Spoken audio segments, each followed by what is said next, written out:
Israel, Iran మధ్య కొనసాగుతున్న దాడులకు ప్రపంచ ఇంధన మార్కెట్లను కుదిపేస్తున్నాయి. ఆయిల్ ధరలు పెరుగుతున్నాయి. ఎక్కువగా ఆయిల్ దిగుమతి చేసుకునే ఇండియా ఫ్యూయల్ కాస్ట్ గురించి ఆందోళనలు పెరుగుతున్నాయి.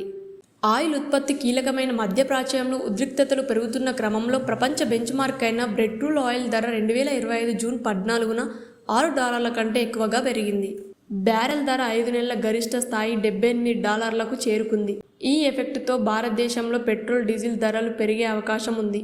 చమురు ధరలు ఎందుకు పెరుగుతున్నాయి? ప్రపంచంలోని క్రూడ్ ఆయిల్లో ఎక్కువ భాగాన్ని మిడిల్ ఈస్ట్ ఉత్పత్తి చేసి సరఫరా చేస్తోంది.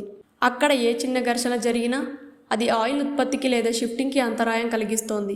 ఇరాన్ అణు సైనిక స్థావరాలపై ఇజ్రాయెల్ ఇటీవల దాడులు చేసిన సంగతి తెలిసిందే. దీనికి బదులుగా ఇరాన్ కూడా తీవ్ర స్థాయిలో విరుచుకుపడింది. ఈ స్థాయిలో ఉద్రిక్తతలు ఉండడంతో ఈ ప్రాంతం నుంచి జరిగే ఆయిల్ సప్లై ఎఫెక్ట్ పడుతుందనే భయాలు నెలకొన్నాయి. దీంతో బ్రెడ్ క్రూడ్ ఆయిల్ ధర పెరిగి బ్యారెల్ $78లకు చేరుకుంది. 2025 జనవరి తర్వాత ఇది అధికం కావడం గమనార్హం. ఆయిల్ ఎక్స్పోర్ట్కి ఇంకా పెద్ద అంతరాయం ఏమీ జరగలేదు. కానీ గ్లోబల్ ఆయిల్ ట్రేడింగ్లో దాదాపు 20% జరిగే మార్గమైన హార్ముజ్ జలసంధిని ఇరాన్ అడ్డుకుంటే మార్కెట్లు ప్రమాదంలో పడతాయి.